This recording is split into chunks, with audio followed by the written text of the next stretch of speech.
come to the front. Tim doesn't bite. I do.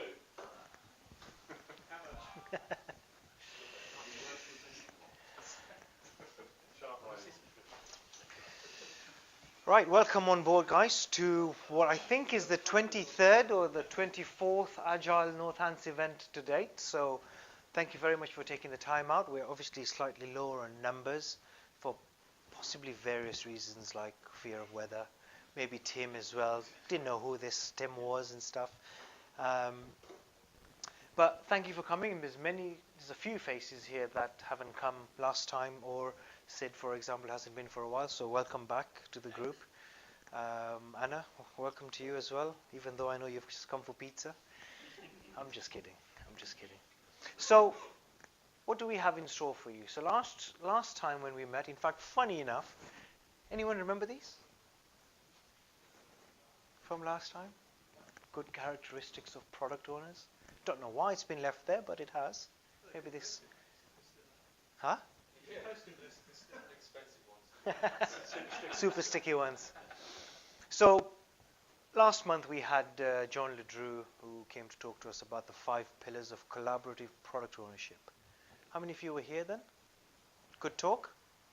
Yeah, drew some lessons from it? Awesome. So today we've got Tim. Tim's going to be talking to us about change and transition. I'm not going to steal his thunder, but there's some interesting connotations in those words, right? Change and transition. I'm certainly quite curious to understand how you're drawing the distinction between that in terms of the difference and how we can support both. And then, as we said last time, we were going to try and create or do at least one lightning talk every time. Try and keep things fresh. It gives you guys the ability to come on board and deal with some of your limiting beliefs or fears about public speaking, and give you a lovely platform, a safe environment to come and make as many mistakes and errors as you like, because you're going to get feedback, and once you get feedback, you're going to keep improving, so on and so forth. So for that, Craig had volunteered to come and talk to us about pet projects at scale. So he's going to talk to us about one of his pet projects and how we could scale your own personal projects. So without further ado then, we'll start off with Tim, if I can welcome Tim on board. So clap to the end and we'll see how good it was, yeah? So Tim and I we met just about 2 years ago. We worked together at RS Components, and lovely chap, awesome to have a chat with, just general chats and stuff, highly insightful, full of humor, takes any crap from anybody as well, even about his weight. So he's good, highly knowledgeable, and he's got some really useful information looking through his slides earlier on about change and transition. So Tim, welcome on board.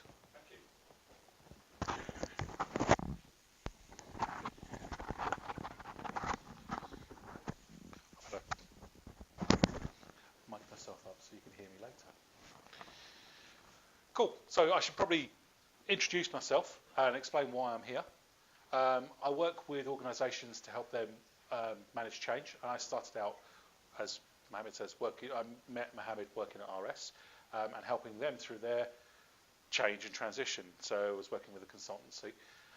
And I've put a bit of thought into what makes change work, what is change.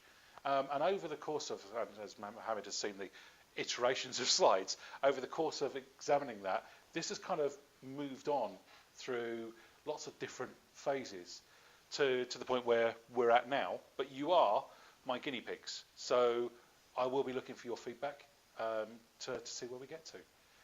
But in terms of advanced coaching techniques for organisational change, I wanted to actually try and give you guys some coaching techniques and tools that you might use with the people that you deal with on a day-to-day basis.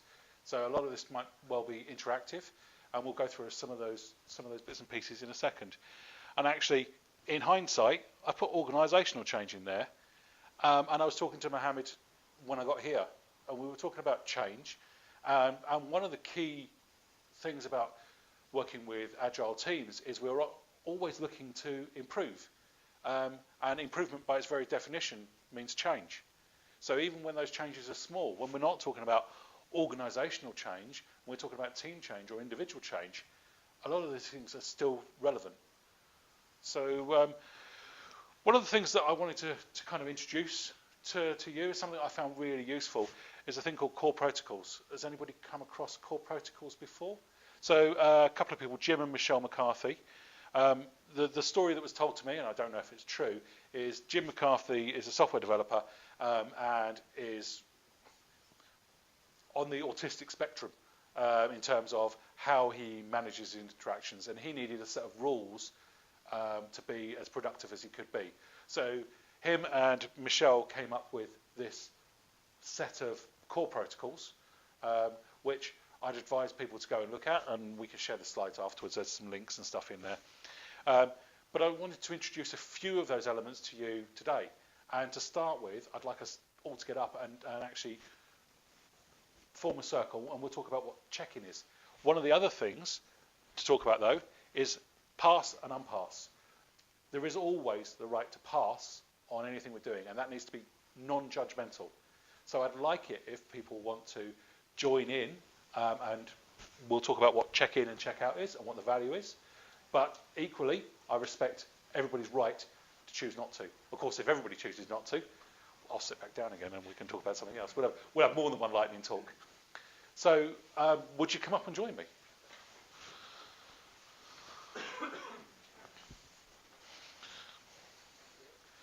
So if we kind of form a circle. Thank you for everybody playing along. It's good. Apart from Anna, who's only here for the pizza, which is fine. She has the right to pass. So what we're trying to do is build a safe space. What the core protocols, they're quite rigid in what you're supposed to say in terms of check-in and check-out, or check-in in particular. I don't like to be that rigid. I think that probably does human beings a disservice to be that rigid. But the objective is to, in a sentence, no more than a sentence, say how you are feeling and that you are checking into the space we're in to work together as a collaborative unit. So, for example, I might say I'm feeling nervous and excited, but I'm really pleased to be here and I'm checking in. And the reason for doing that is that you might be carrying baggage in from the outside. I might check in and go, I'm having a really terrible day. It was stuck in traffic getting here. I'm really quite flustered and stuff. And then people know that it's not you that's brought that emotion out on me. It's something else. So we can start at a grace-based level. So for me then, once again, I'm really excited to be here. And I'm excited to be with you people. And hopefully we can investigate some of these things together. And I'm checking in. Who would like to go next? Let's not, I forgot. Yeah. Okay, next, I'm a bit tired today, so if I'm not up, it's not you. But I'm very intrigued to see what's going on, as coaching is something I'd very much like to do. Cool. Feeling a bit anxious today, so still got an arm injury, so I'm very conscious that everything I do increases the chance of me ending up in pain, so I'm generally a bit nervous about doing things because of that. Also excited about just generally learning things and doing the talk after this. So I should probably say, one of the key things is we say, I'm checking in. Oh, I'm checking. And then everybody else can kind of go, welcome, or great, or bugger off, or whatever, but welcome. Okay, cool, I'm checking in. Thank you. Welcome. Welcome. So hopefully we've covered off one coaching technique that you might be able to use with teams that you work with. I use this at home with my family. I've got an 18-year-old and a 16-year-old. And we struggle, I'll be honest with you, as a family, to spend time together really focused. And I know Mohammed was talking about mindfulness earlier, and finding time to be together in a mindful way. This builds a safe container, and the family know that if something more important that comes up, it's not my job to determine what's important to you and what isn't. It's perfectly reasonable to go, I need to check out. And we know that once you're checked out, no one's going to talk about you, no one's going to mention your reasons for checking out. That's yours and that's safe. When you start to implement these protocols in work, it starts to build the level of trust really quite quickly. I did a training course. We used this core protocols to start the training course.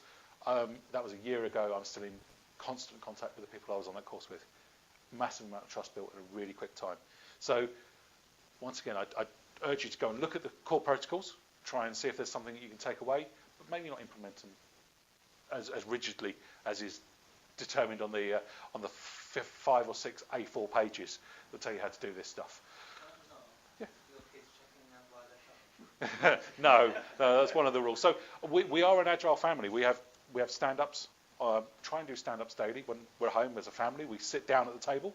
We talk about these things. But they're good tools.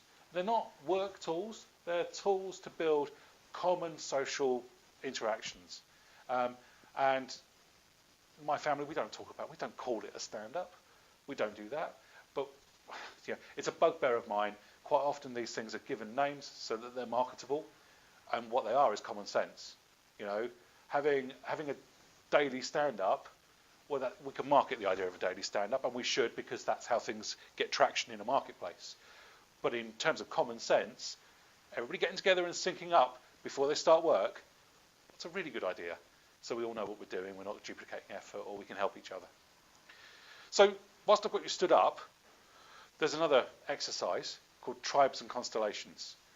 So what that allows us to do is look at where we are as a group. So once again, I will ask you to do, and you have the right to pass. Feel free to pass, or unpass as well. If you go, okay, I'm going to join back in, not pass out. That's not the same thing.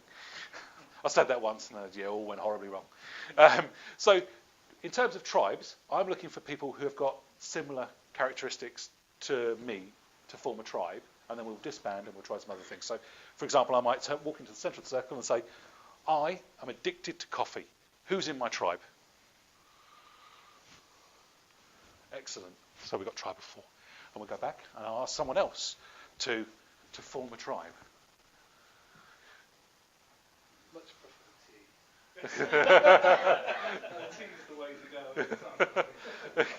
Excellent. Well, it's so much variety. Some fruit tea, but mainly good English tea. I'm a member of the Agile Northants group. Hey! Oh,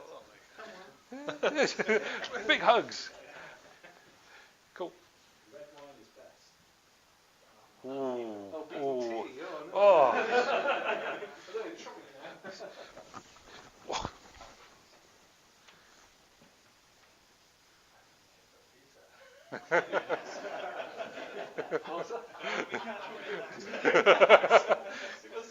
Stop being a cynic and get back.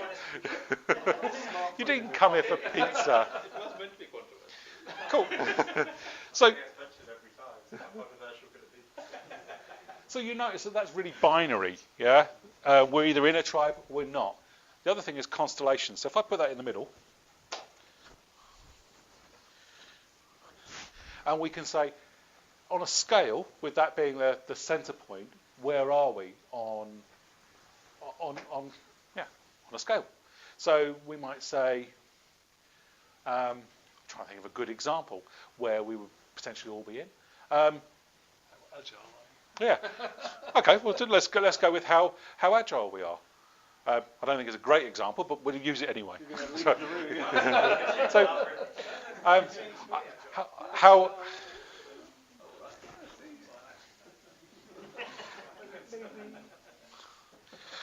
So, okay, so that's interesting. So those really close to the centre feel that they're very, very agile in their being.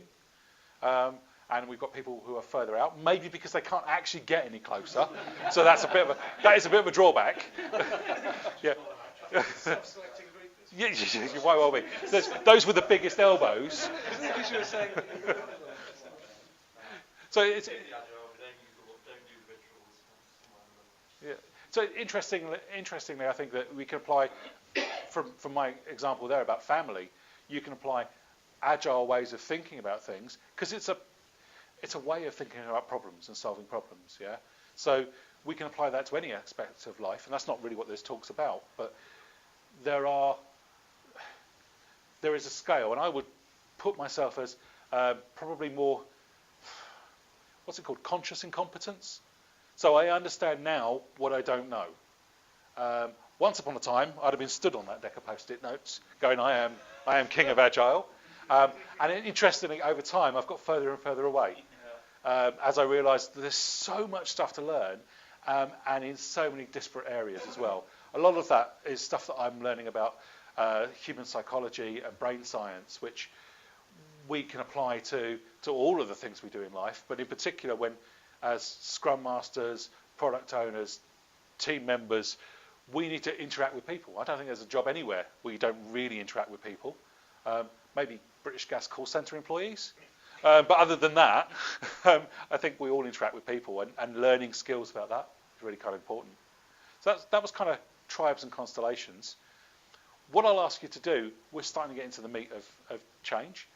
I'd ask you to please form pairs. Can you do that? So what we will do is we'll form, I need to give you some explanation, so you've got the option to pass. Yeah, we're going to form pairs.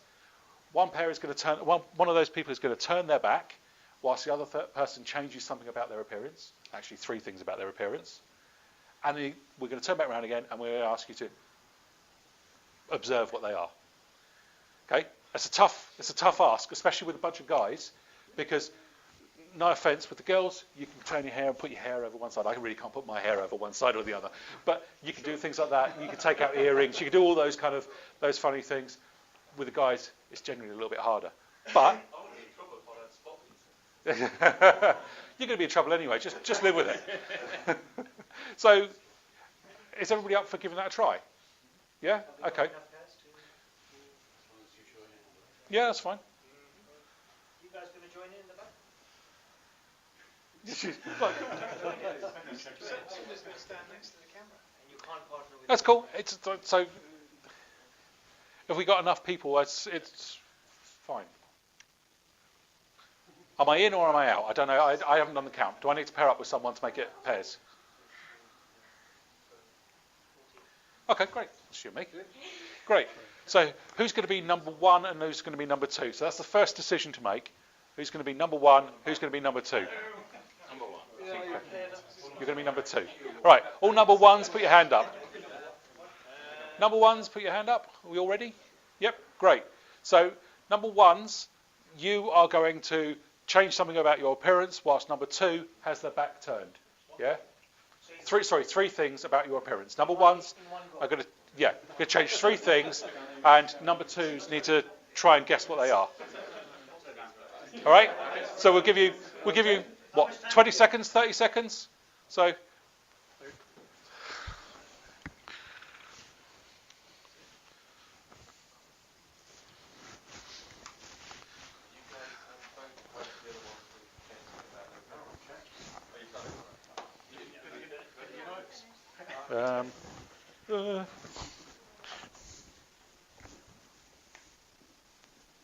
Right. Everybody done? Yeah, great. So turn back around.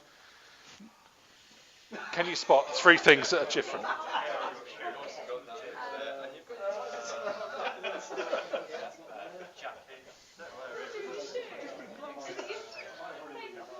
Trouser legs pulled up.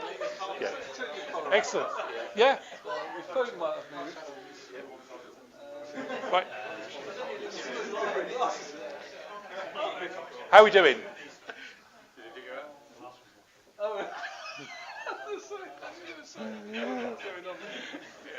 Cool. I got at least 2. Yeah, a clue for the 3rd one. Okay, that's great. If you haven't got all 3, that's fine.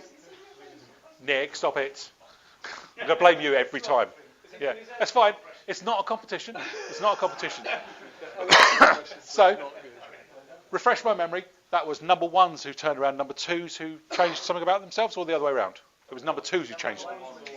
Number 1's changed. Well, guess what? We're going to do it again and change another 3 things. The same person? Same person. Yes.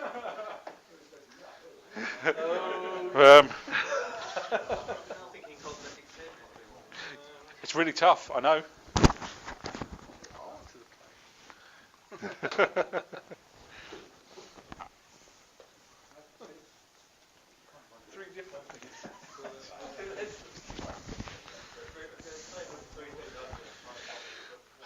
How are we doing? Everybody ready? Okay, turn back around if you haven't done already. We've got a Masons thing going on here. Yep. Excellent. Well done.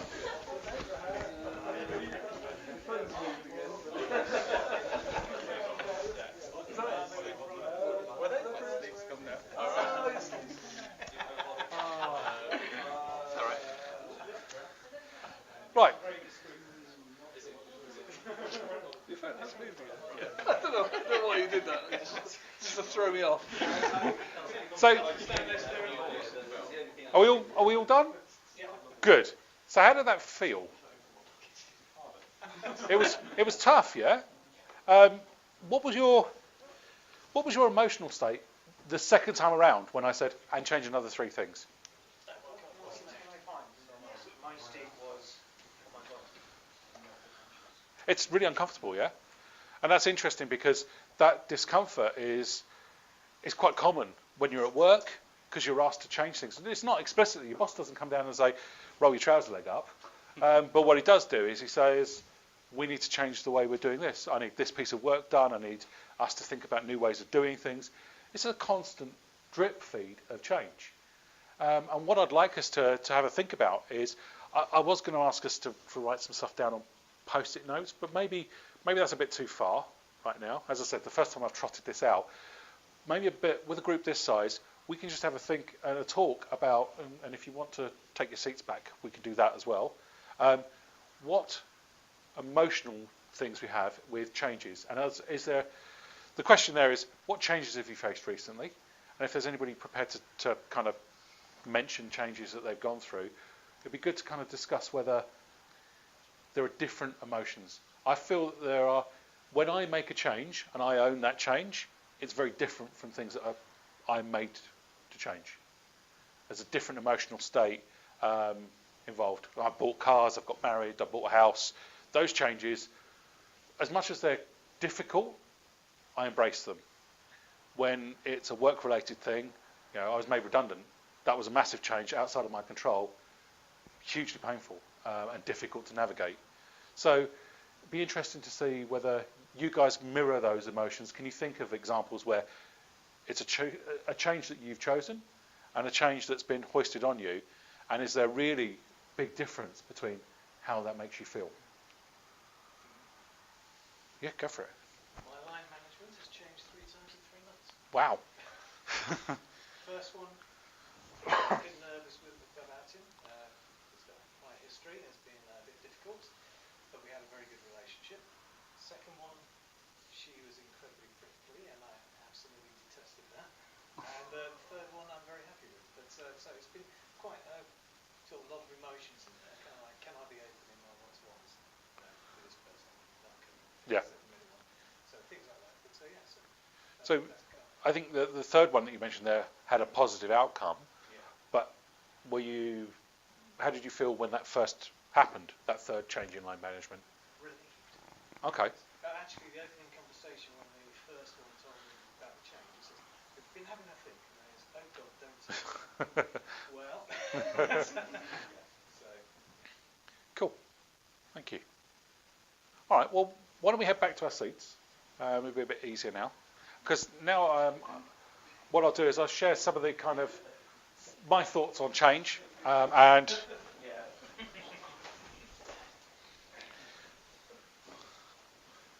I'll make a little bit of an apology. As I said at the beginning of the slide deck, this was really centered around organisational change and transformation.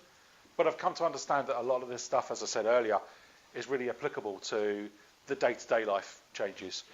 But when we talked about change management, I kind of looked up change management. I went on Wikipedia to see what it said. And actually, there's a slide coming up which we'll dive into a little bit more depth. But what I've come to realise from my experiences with change management is that it focuses on technical, business or organisational change quite often. And it really doesn't focus or it doesn't think about the people involved with these things. It thinks about the tangible changes and expresses those things in benefits. And that really does light up the centres of the brains for the executive and the board, because they're talking about money and things. The people who actually have to live with this stuff aren't really engaged by the idea of technical change, business change or organisational change. So I'm not going to ask us to read through this, but I picked out a few. This was a wiki page. I should have really linked to it, but the characteristics of good change management. So I kind of went through there. There's 7 things, and let's not read through them, but almost all of these, I would argue, are process related. and with very little focus on people. I can see how everybody's reading the slide now. That's why I don't put words on slides. Why did you do it, Tim? Yeah. So I'm going to flick off it. You can't read it. But I know, you're right. But it's just bad form to put loads of words on slides because that immediately shifts your attention away from it. There's still loads of words on here. So I wanted to kind of challenge some assumptions. And this, organisations are machines. This is a really deeply held assumption. We talk about this all of the time, and we talk about things in these terms all of the time. When you start to notice it, you will see you do it just on a day-to-day basis. And it's not just organisations we talk about as machines. We talk about ourselves like we're machines as well. You know, diet and fitness, for example, we say, I will change this one thing and it will have this effect, but we're complex systems. We're not machines. We're not interchangeable parts. We talk about businesses that way, and actually, I'd argue that isn't true. They aren't like machines, but we refer to them that way all the time. The example I've seen is when we refer to ourselves as resources. Yes. Oh, human resources. I hate that. No one here is a human resource. Okay. So, assumption number 2, change happens as a result of external influences. Change happens all the time. As we kind of said, we have changes in our personal life. It's a natural state. But we employ people, change managers, to run change programs, to change organisations, and have change agents who make changes happen. That's a common thing in business. I mean, I hope none of you here have experienced it and you're going, Tim, what are you talking about? I actually probably feel that you get this quite often. Yeah, it's an external influence of a change. You're being painted red by an external influence, which causes you to feel that emotion of, well, I don't understand what's going on. That third, changed 3 things about you the second time around. That stunned feeling of, I don't know what to do now. I'm stuck. And a third assumption, things fall apart. I mean, yes, okay, in physics we've got entropy, things do fall apart. But generally speaking, just because you stop exerting your will on the world, it isn't going to crumble. But in organisations, we act that way all of the time. Yeah. So I've tried to think about what those truths might be. So organisations are living dynamic systems. I don't think that's a fair thing. They're made of living dynamic people. That's what's made that organisation. It isn't a machine. Change is inherent capacity of living systems. All living systems are able to change. Human beings, in particular, thrive on change. That's how we got to the top of the food chain. We're really good at change and adapting to change. And order is inherent in the universe. I put a quote up there, but the bottom line is really simple rules produce amazing complexity. And that's about 4 different mathematic rules producing that beautiful picture. And that happens in the workplace. If you look for it, simple rules produce complexity. And there's a lot of work with things like Frederick Laloux's work on teal organisations being self-forming and self-organising. And it's a similar thing. Simple rules interacting produce amazing results. So, organisational change, is everybody with me still? Quite often, I work with organisations where the senior team says, we are going to make a change. You people go away and implement the change. Anybody been in that situation? Yeah. So that's nice, actually, when we're in that situation. It's better than some of the alternatives. But the senior team have gone off. They've already started their change because they actually made that decision some time ago. Got the slides in the wrong order, I've just realised. The managers are trying to keep up. How do I go and make this happen? And the doers, well, they're just kind of confused. No one's told them anything. This actually is probably a more common experience, especially if you work in an IT environment. The doers realise there are better ways of doing their work, and they start to implement Agile stuff here. Yeah, so they form teams, they better understand the work they're doing, they do scrum. They start to do this stuff. They start to then leech authority, I guess is a word for the manager's work. And the senior team well, they get really confused. So under these conditions, what happens is you reach a ceiling quite quickly where everybody says, stop, you can't go on. Yeah, and that's quite a common thread as well. One that I see even more often, though, is the senior team say, we're going to be agile, and then they wander off. And they leave the people who are implementing that stuff on a day-to-day basis, because they're self-forming, self-organised teams, to go and make that happen. And the managers in the middle, the frozen middle, are very, very confused about their role. To go from telling people what to do, because the senior team have delegated they've used funding and rules to delegate their authority and said, you go make this stuff happen. Now we're kind of cutting that out, and we're saying to these people, why don't you just facilitate it? I want you to support that. I want you to be a servant leader. So when these people say they need something, you can go and help them do it. And it has a very, very difficult situation to be in. So this is the slide that was in the wrong order, so I apologise. When we have senior teams who have made that decision, either in the first slide or the third slide, where the senior teams have made that decision, they've spent a whole bunch of time as a senior team getting together and going, well, what does the change look like? What does our transformation look like? What's the blueprint? They've started that journey a year before anybody else has started it. Yeah? So their expectations are that things will happen quickly, that people will change. And if I implement change, then everybody will keep up. All I've got to do is implement change. So I'm arguing that change is an external factor that is hoisted on you quite often in an organisation, and transition is the act of you trying to keep up. So there are a couple of models which I've found. So I think a lot of people have seen this Kubler-Ross model, which explains loss. It's used in grief counselling and things like that. So shock, denial, frustration. I think you went through that when I asked you to turn around the second time. Yeah? Shock? What do you mean the same person? Oh, no, you must have got it wrong. Oh, no, now I've got to try and find 3 other things. Oh, God, what am I going to change? What am I going to change? Oh, I'll experiment. Okay, I've made a decision, and now I've integrated that. Okay, we kind of got there. Maybe I'm fudging things around. We don't think we got that far. But you can see the pattern, and that pattern happens on a regular basis. The same is true about the William Bridges transition model, which is saying the same message, really, that to get to somewhere new, we have to give up where we were before. And this is quite a painful thing. People have got, especially in business organisations, they've got good at what they do from following simple patterns.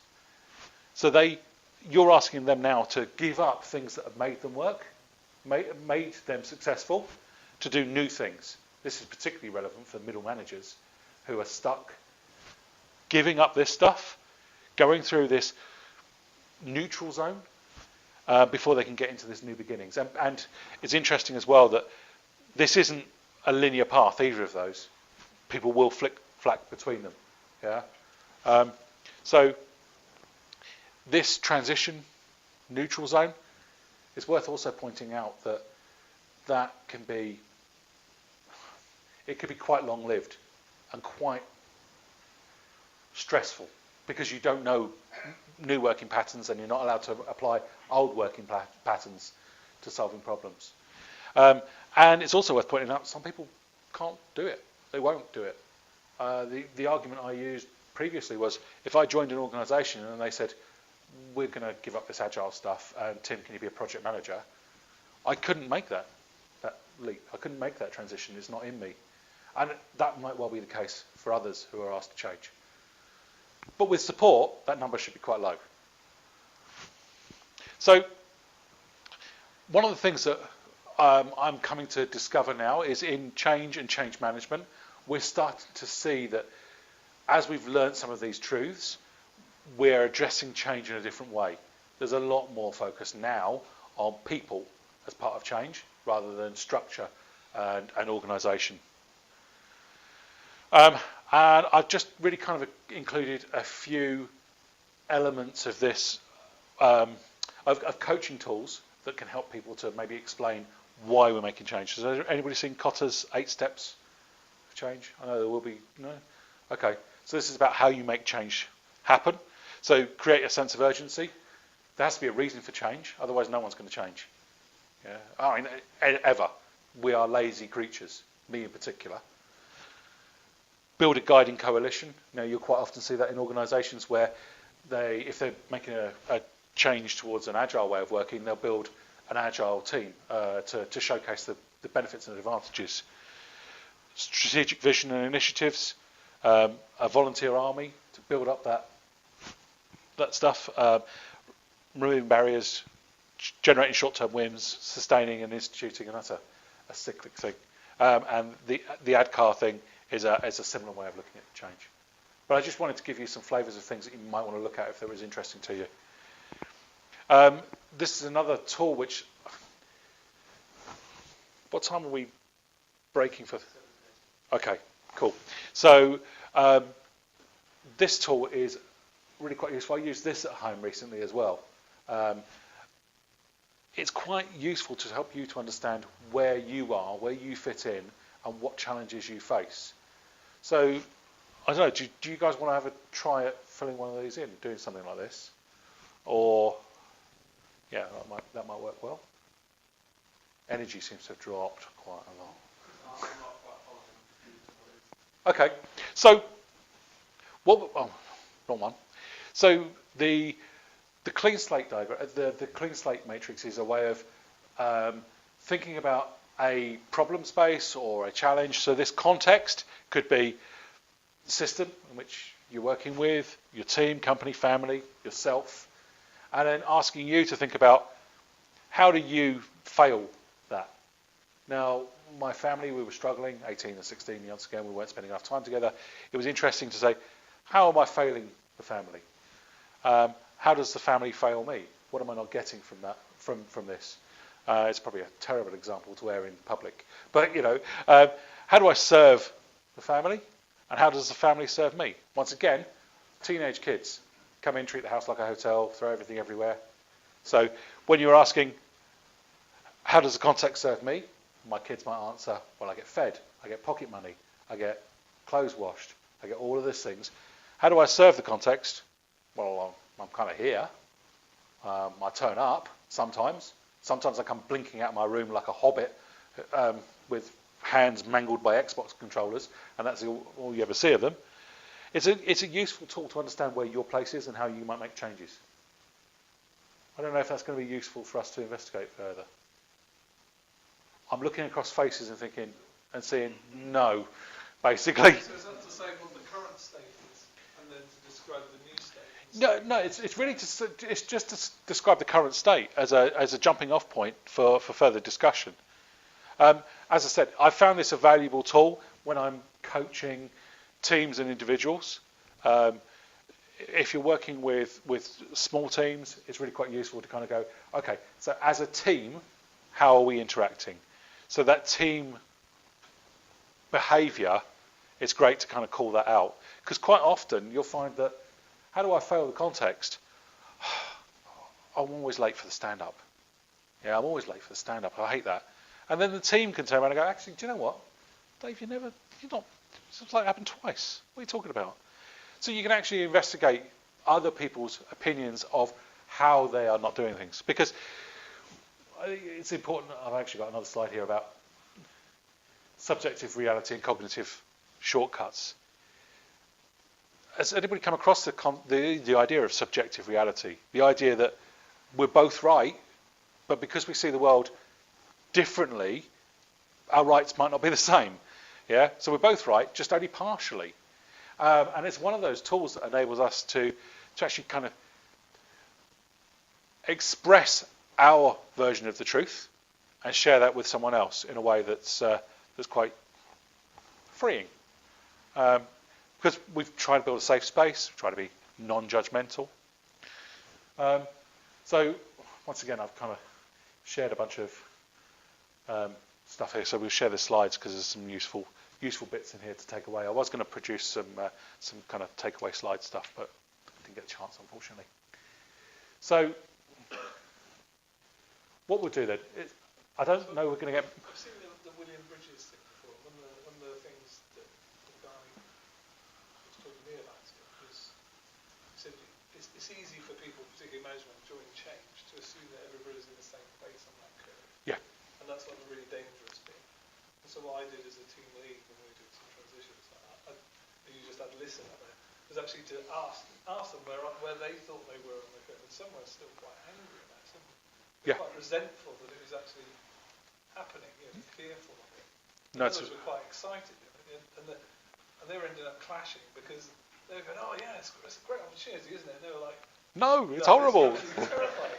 Yeah, but you might find that different elements, they would be completely opposite. So I didn't quite like that tool, just as a way just to say, where are you at the moment? Because then I can talk to you in that context. Yeah.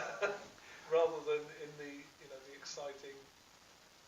Okay, well, no, I mean that's a really good point, and I probably should have called that out a bit clearer. That this is an individual measure, not a team measure, not a business measure. It's an individual journey through that path.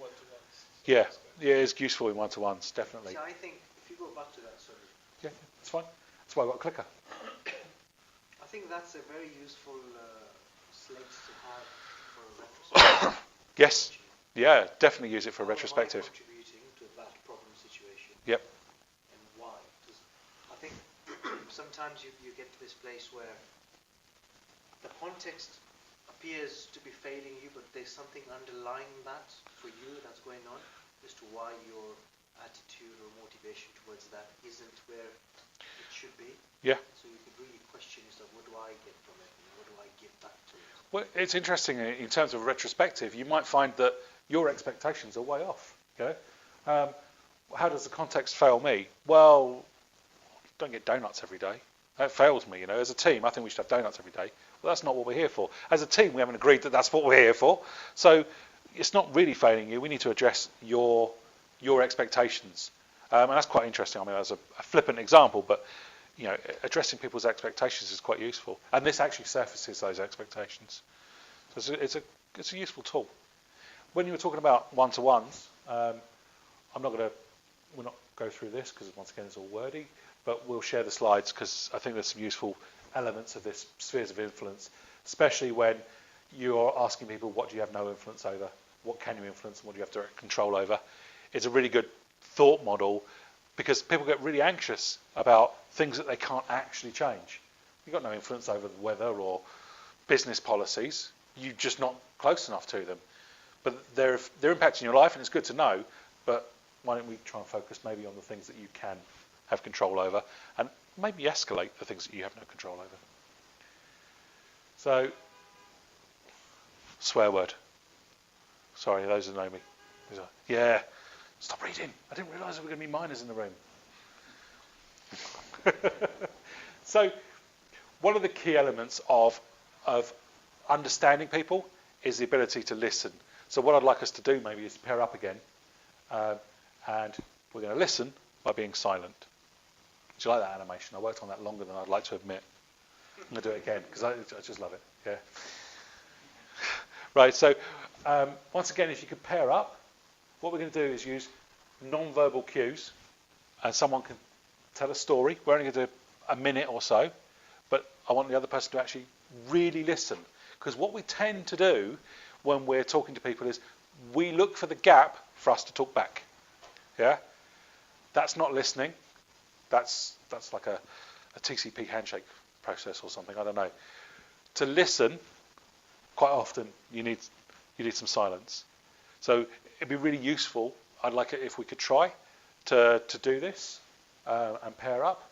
So, but once again, I'll remind you there is a right to pass. So if you don't want to get involved, that's also great. So hey, stand up if you're prepared to have a play. Yeah, it's fine to pick some seats. We'll do it for about a minute, and this time we will swap, okay? So one of the things that I find that works really well is I imagine subtitling the other person speaking. I can't think about anything else then. I see subtitles. Are you going to play as well, are you? Well, hopefully you'll enjoy it. And sometimes dads do this to push you outside your comfort zone. That's their job. All right? Should we pair up? Great. Would you like to talk or should you like me to talk? Okay, great. The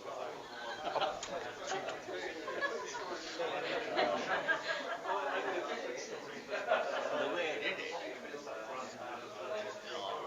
you've been with RS, so you should know. But I was right at the beginning. So it was kind of the old school and the new school. The reason I was, like you said, very. Okay, guys, do you want to swap? You've already swapped. Okay, if you've already swapped, that's fine. I interrupted you. So, would you go ahead? I'm going to use the RS example. Yeah. I'm the guy who introduced Agile into RS. Oh, wonderful.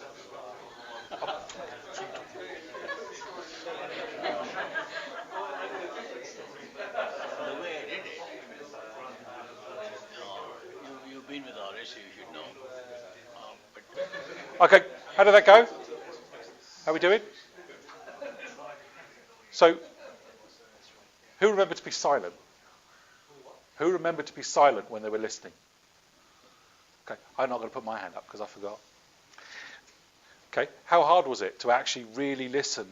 I know this is a busy room, but to really listen and to focus on what the person was saying and try and separate your thoughts from what was going on.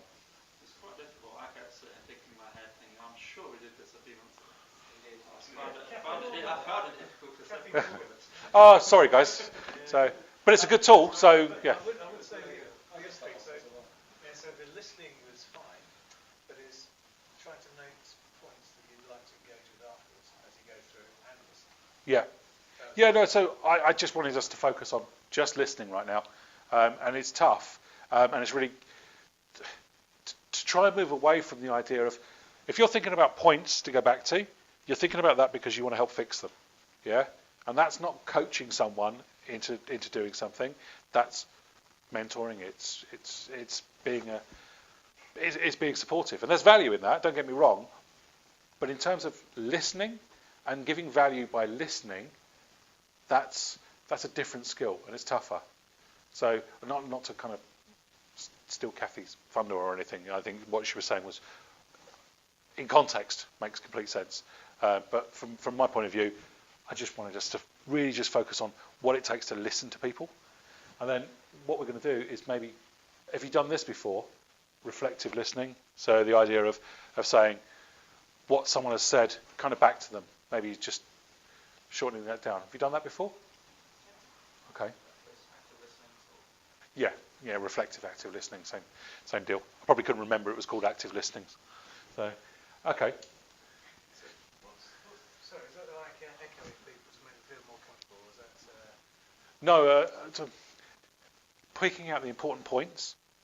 And so what I'm trying to get us to do was to move on to potentially talking about clean language and how we can use. Anybody come across clean language before?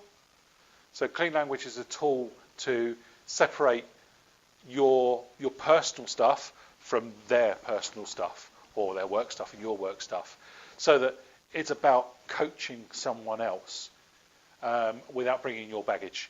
So asking questions which completely separate things like that. So trying to think of an example, and on the spot I'm dying on my feet, and I should have brought some water as well.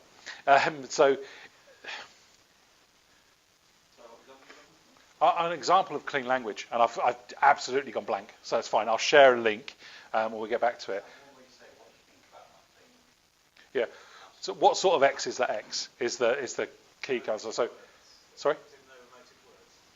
It's not really no emotive words as much, and I'm not an expert in clean language at all. It's just a tool which I'm starting to bring on board. But and it's quite obvious I'm not an expert in that at all. But I'm trying to share with you guys the concept and ideas of separating yourselves in terms of when you're listening to people. So the example Nick just quite nicely reminded me. What sort of X is that X? So how are you feeling today? What sort of you? How are you? Oh, I'm good. Now I'm falling apart. Sorry? Yeah, kind of. Yeah, it's a similar sort of thing. But once again, not an expert. This is being recorded. Someone will rip me apart for saying the wrong things, which is fine. I'm open to it. Thanks, guys. But yeah, I just, as I said, I want to get us to a point where we're separating our thoughts, our emotions, and understanding that they're valid, but someone else's are equally valid, and they might be completely different. So the subjective reality and the listening to people is quite a key skill, and it's really hard. I mean, I know in a busy room like this, it was quite hard to stay focused on what someone was actually just saying without putting your own stuff into it.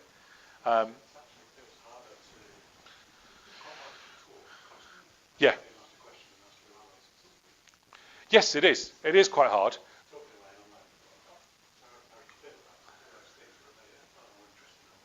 And they would have done, but the danger, and that's perfectly reasonable to do that, that's where the kind of clean language work comes into it, by asking questions which don't lead the person you're speaking to, because it's really easy to bring your own shit. So I volunteer for an active listening service, and one of the things I've always thought in my head around is you're always supposed to validate their feelings and emotions. So if someone says, for example, I'm very sad about losing my job, one of the things that they don't necessarily suggest that you do say, I understand that I just lost my job as well, because they suggest that is shifting the focus of the fact that you've lost your job at a point. Mm-hmm. Is that the thing you're talking about? Yeah, very similar. But we do that all the time in just general conversation. But when we're trying to help someone, as you quite rightly point out, it's not beneficial to do that. You start to shift focus away from them, their problems. And actually, it really is beneficial to just be a listening voice. Once again, I don't want to kind of be accused of gender bias or that, but women in particular, I find, are really quite good at that. When women talk to each other, they listen more than men do, in my opinion. So, yeah, go on. I was going to say, it's segmented to mental health, sort of first aid as well, which is the current thing that people are talking about. Mm-hmm. So, do have staff that have issues, and it is all about listening. They can be fairly long conversations, but yeah, you must not shift it to you. Yes, it's all about that. Men in particular, I think, and I don't want to get away from the sexist thing, but we like to solve problems, especially groups like this. We're built problem solvers, and actually, that's not necessarily what people need. It's really, I know it feels really alien, and I do it with my wife all the time. I had a terrible day at school. Well, what was the problem? How can I solve it? Maybe you should try this. Maybe she just wants a shoulder to cry on and someone to listen. Yeah, I mean that's a personal example, but the same's true quite often at work as well. Maybe not to the same extent, but yeah, practicing the listening thing is quite useful. So the last thing I wanted to share, really, if you want to sit down, feel free. Yeah, sorry, I've got you all stood up. I'm the only one who has to stand up. I came across this quite recently, and I was a little dubious as to its value. So I ran a test on LinkedIn and got people to actually fire some stuff in. It was really quite useful. So it's called Johari Window. I'd never come across this before, and I've not found anybody yet who has. You found it? You've done it? Yeah. I found one person who has come across this before, other than me. So what it asks you to do is it's got a bunch of adjectives. You pick half a dozen of those adjectives, and you say, that's me. Yeah, and there's an online tool that you can do this. Okay, cool. It's called a Johari Window. I've found 3 other people who've done it.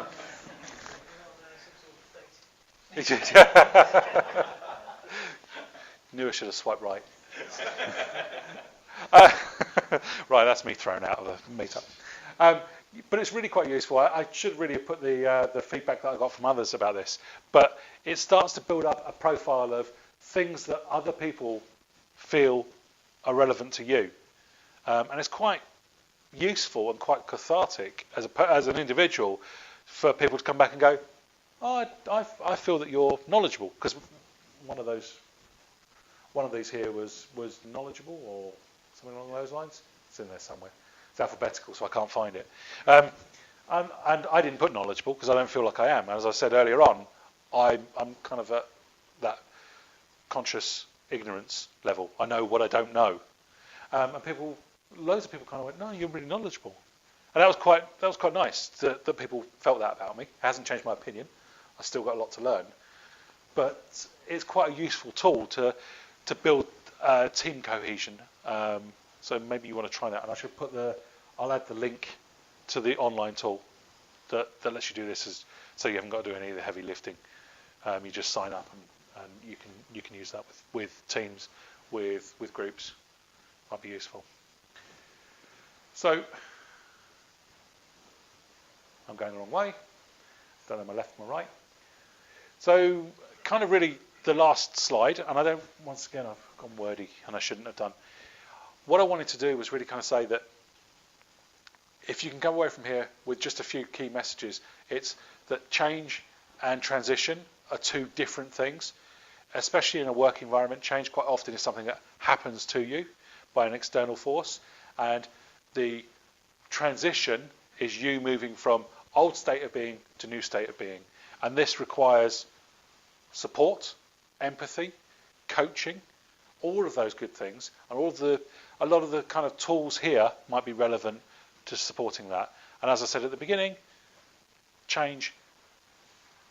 This was focused on big changes, but actually I've come to realise pretty much today that we're constantly in change, small changes always, especially in agile teams. So hopefully that's been useful. I don't know if it is break, so I won't go on to the next slide. I will hand Mohammed the clicker, and I will thank you for your time. Thank you for listening.